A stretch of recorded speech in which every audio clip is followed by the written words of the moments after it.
저 피고인 제가 몇 가지 좀 여쭤보겠습니다. 일단 아까 특별검사 질문 중에 그 특별검사 조사에서 포고령 받은 사실이 있다, 받은 것 같다 이렇게 진술하셨다고 했는데 그렇게 진술한 사실이 있나요?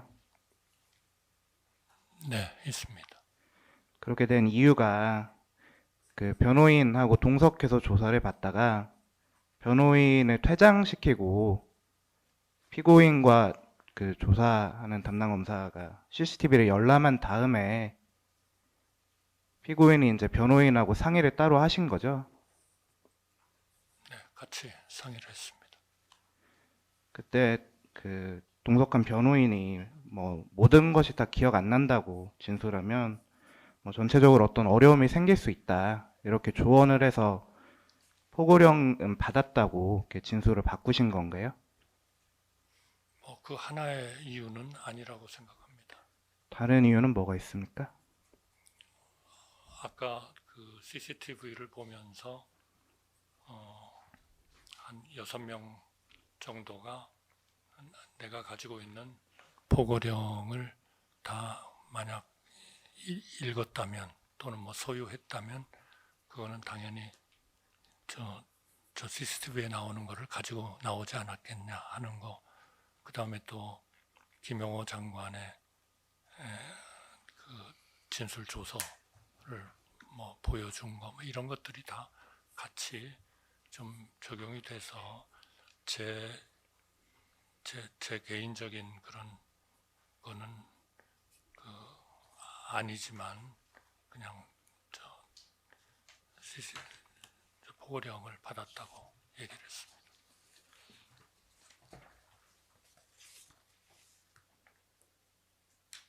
그렇게 진술을 이렇게 확실하지 않은 기억을 바탕으로 번복하신 거면 그 포고령이 별로 중요하지 않다고 생각했습니까? 포고령을 받은 사실이? 저는 제가 그 중요하지 않다고 생각한 것은 아니라고 생각합니다. 이렇게 다시 법정에서 진술을 바꾸게 된 이유는 어떻게 됩니까? 이런 문제에 대해서 제가 기억하고 있는 거에 충실하게 그렇게 하고 모든 그런 결과를 맞이하는 게 저의 이러한 그 앞으로의 모든 상황에서 생활에서 좀 그 떳떳하지 않겠나 그렇게 생각을 했습니다.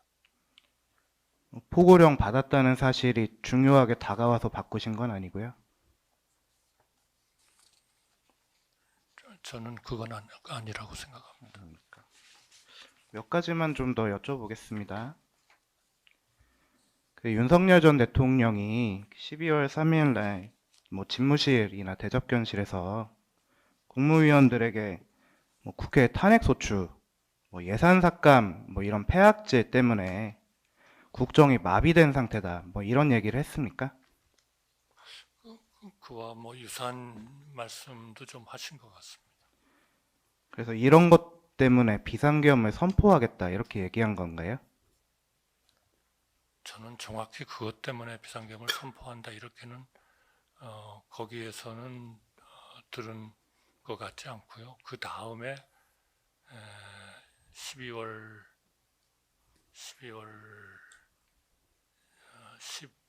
12일 거기에 왜 비상계엄을 했나라고 하는 것을 한번 대국민 담화를 하신 적이 있습니다. 저는 뭐 거기에 그런 그 국정의 마비 뭐 이런 내용들이 있었지 않나 생각됩니다. 그럼 당일날 피고인이 들으신 그 윤석열 전 대통령이 든 계엄 선포 사유는 정확히 뭐였습니까? 지금 판사님께서 말씀하신 그런 사항도 물론 좀 있습니다만 기본적으로 국정이 좀 마비되지 않냐 하는 것이 제일 저는 큰 이유였다고 생각합니다. 그러나 그 다음에 그 헌재에서 그 문제에 대해서 소상하게 판결을 했습니다만 그러한 문제들은 뭐 계엄으로 해결을 하기보다는 정치적인 협의와 타협을 통해서 해결해야 된다. 그런 그 판결을 하신 것으로 그렇게 알고 있고 저는 그게 옳다고 생각하고 있습니다. 피고인께서는 지금 비상계엄 선포에 반대했다는 입장이시고, 지금 또 이렇게 답변을 하고 계신데, 그 비상계엄 선포 반대는 차치하고, 그 윤석열 전 대통령이 얘기한 국정 마비나 뭐 국회 폐악질, 이런 것에 대한 피고인의 입장은 어떻습니까? 저는 그런 것들은 결국 정치적인 대화, 타협 이런 거를 통해서 해결해야 할 일이다. 물론 비상계엄이라는 그러한 그 제도가 우리 안보나 이런 거를 위해서 뭐 필요한 부분이 물론 있겠지만 그러한 그 정치적인 이러한 문제 내지는 국정마비라면 그거는 대화와 타협을 통해서 해결해야 한다. 그러기 위해서 더 국정을 맡은 분들이 노력해야 한다. 그렇게 생각합니다. 제 질문의 취지는 그런 문제점이 있다는데 공감이나 뭐 동의를 하셨습니까? 그러한 것들이 저 외견상 나타나는 국정의 어려움 그런 것들을 다소 뭐 초래한 것은 저는 맞다고 생각합니다. 그러나 그거의 해결 방법은 그거는 비상계엄은 아니다. 저는 그렇게 생각합니다. 지금 피고인께서 말씀하신 것처럼 그 해결 방법이 비상계엄이 될 수는 없어 보이는데, 사실 뭐 비상계엄을 선포한다고 해서 그런 교착 상태가 해소되는 건 아니잖아요. 그럼 윤 전 대통령은 비상계엄을 선포하면 그런 문제점들이 어떻게 해결된다고 설명했습니까? 그런 점에 대해서는 상세히 설명 안 하신 것 같습니다. 아니면 비상계엄 선포에 더해서 추가로 뭐 다른 조치를 시행하겠다고 설명한 게 있습니까? 특별히 없었던 것 같습니다. 윤석열 전 대통령이 지난 기일에 원래부터 국무회의를 소집할 계획이었다고 진술하신 거는 들으셨죠? 대통령이 그러신 겁니까? 제가 윤석열 전 대통령이 증언에 그렇게 하신 건 들으셨습니까? 국무회의를 하려고 하고 계셨다. 그렇게 말씀을 하지 않으셨던가요? 네, 원래부터 국무회의를 하려고 했었다. 네, 이렇게 네, 얘기를 네. 했었는데. 근데 피고인은 지금 대통령에게 뭐 국무회의 또는 국무위원들을 더 불러보자 이렇게 말씀을 했다는 거잖아요. 피고인이 그렇게 얘기하니까 윤 전 대통령이 뭐라고 했습니까? 그렇게 하세요. 그렇게 말씀하셨던 것 같습니다. 그런데 실제로 그 집행은 대통령실에서 집행을 했습니다. 제가 여쭤보는 이유는 윤 전 대통령 입장에서 원래부터 국무위원들 더 부를 계획이었다면 뭐 그럴 겁니다. 뭐 안 그래도 그러려고 했습니다. 뭐 이렇게 얘기를 하는 게 좀 일반적인 것 같은데 뭐 피고인의 제안이나 권유를 받아들이는 그런 상황이었습니까?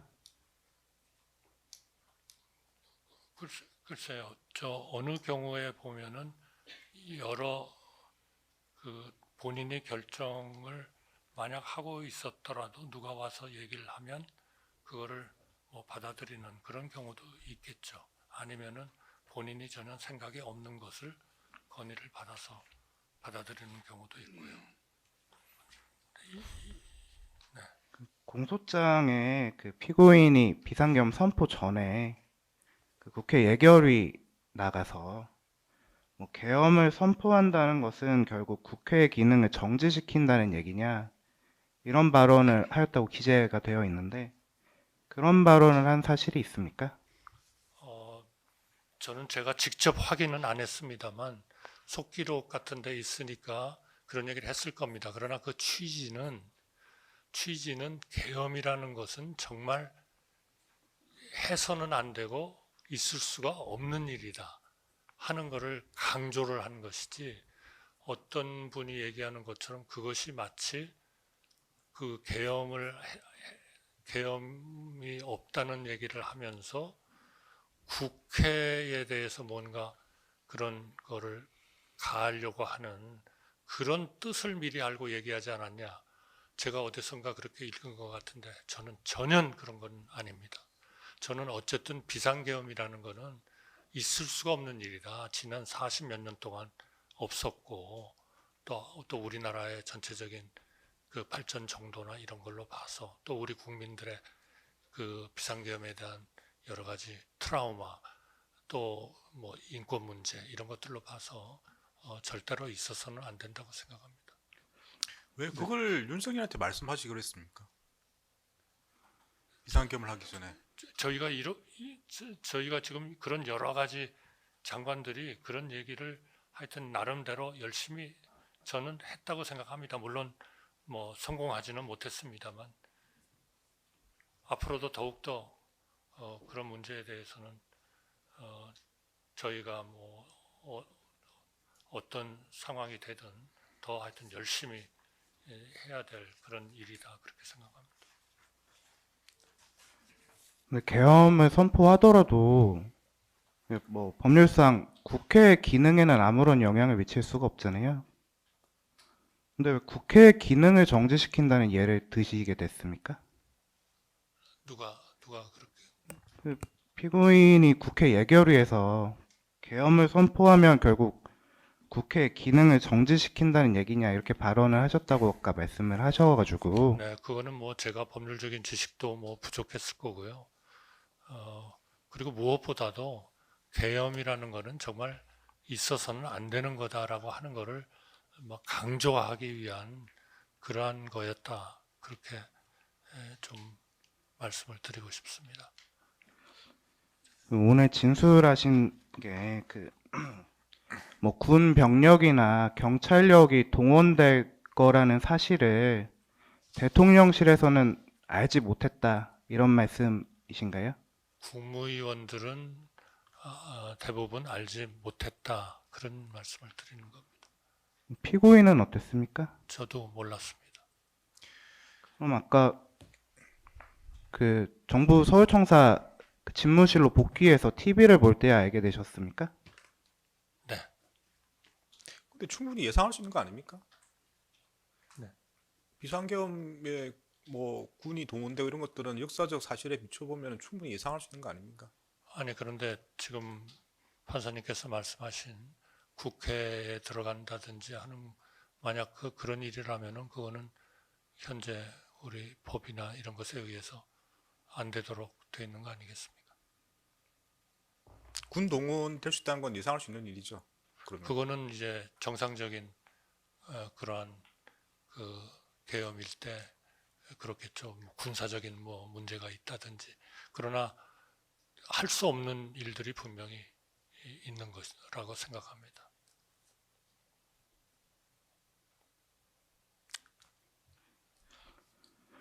그러면 그 군병력이나 그 경찰력이 국회에 진입하거나 뭐 진입을 통제하거나 이런 거는 전혀 예상할 수 없었던 일이었습니까? 저는 그거는 예상하지 못했습니다. 피고인도 예상할 수 없었던 일들이 지금 일어나고 있는 상황인데, 뭐 주무장관인 김용현이나 이상민에게 경위를 확인할 생각은 안 했습니까? 비상계엄을 준비하고 있다든지 모의하고 있다든지 하는 것에 대한 저희의 뭐 정보 내지는 지식은 일체 없었습니다. 아니, 그 군 병력이 움직이는 걸 보신 거잖아요. 그런 거를 저희가 뭐 파악을 하거나 보고를 해주거나 그런 일들은 현실적으로 총리에게는 없습니다. 김용현한테 뭐 죄송합니다. 네, 네, 아닙니다. 네, 죄송합니다. 그 TV에서 지금 군병력들이 투입되는 걸 보신 거잖아요. 네, 그럼 김용현한테 전화해서 확인할 생각은 안 하셨습니까? 그 비상계엄의 선포가 되는 상황은 어쨌든 그것이 대통령이 선포를 한 거고요. 그것이 위헌이든 위법이든 하는 거를 저희가 상식적으로 판단은 할 수 있지만 법적으로 그거를 판단하기는 조금 어렵지 않나 그렇게 생각합니다. 아니, 제가 뭐 위헌 위법 뭐 법적인 판단을 여쭙는 것이 아닙니다. 지금 군병력들이 국회에 들어가고 있는데 그 주무장관인 김용현이 지금 대통령실에서 비상계엄을 주도적으로 준비하고 있는 것도 알고 계신 상황이었잖아요. 그럼 어떻게 된 거냐 이렇게 상황을 파악할 생각은 안 하셨다는 겁니다. 네, 그거는 계엄이 선포가 됐기 때문에 그 선포된 계엄을 이제 국회는 어떻게 움직이고 어떻게 해제하고 그리고 어떻게 그 계엄을 운영하고 이런 것들은 저희로서의 생각은 있을 수 있지만 그거를 국가적인 차원에서 어떤 행동을 해서 뭐 제압시키거나 하는 그런 일들에는 그렇게 좀 충분히 검토를 하면서 해야 되는 일 아닌가 싶습니다. 물론 국민들의 어려움 뭐 여러 가지 생각해 보면 뭐 총리나 또 담당 장관이나 나서 가지고 그거를 당장 하여튼 중단시키도록 그렇게 해야 되는 그럴 필요성도 물론 있겠습니다만은 현실적으로는 그렇게 하기는 좀 어렵다 하는 말씀을 드리고 싶습니다. 그러나 그런 문제도 앞으로 더 좀 여러 가지 제도 같은 거 이런 것들이 좀 잘 고쳐지면서 정말 그런 일들이 다시는 좀 일어나지 않도록 그렇게 하는 것이 대단히 중요하다 그렇게 생각합니다. 지금 답변을 정리하면 뭐 김용현이나 이상민 장관에게 그런 군병력, 경찰력 동원에 대한 상황을 파악하거나 중단을 지시하거나 중단을 설득하거나 한 사실이 없다는 말씀이신 거죠? 그거를 만약에 대통령으로부터 지시를 받아서 그분들이 하고 있다면 저는 판사님 말씀을 물론 잘 이해를 합니다만 그런 것들을 멈추기 위해서는 대통령의 또 승인을 받아서만 할 수 있는 일들입니다. 장관이나 총리가 마음대로 그런 것들을 스톱시키는 거는 우리의 전체적인 법률이나 이런 상 또 안 되는 부분이 있거든요. 그래서 그런 부분들이 참 저희가 참 생각해 보면 아쉽고 정말 고통스럽고 합니다만 그런데 좀 분명히 한계가 좀 있었다 하는 말씀을 감히 드리고 싶습니다. 다시 그 대통령실로 좀 돌아가서 질문을 드리겠습니다.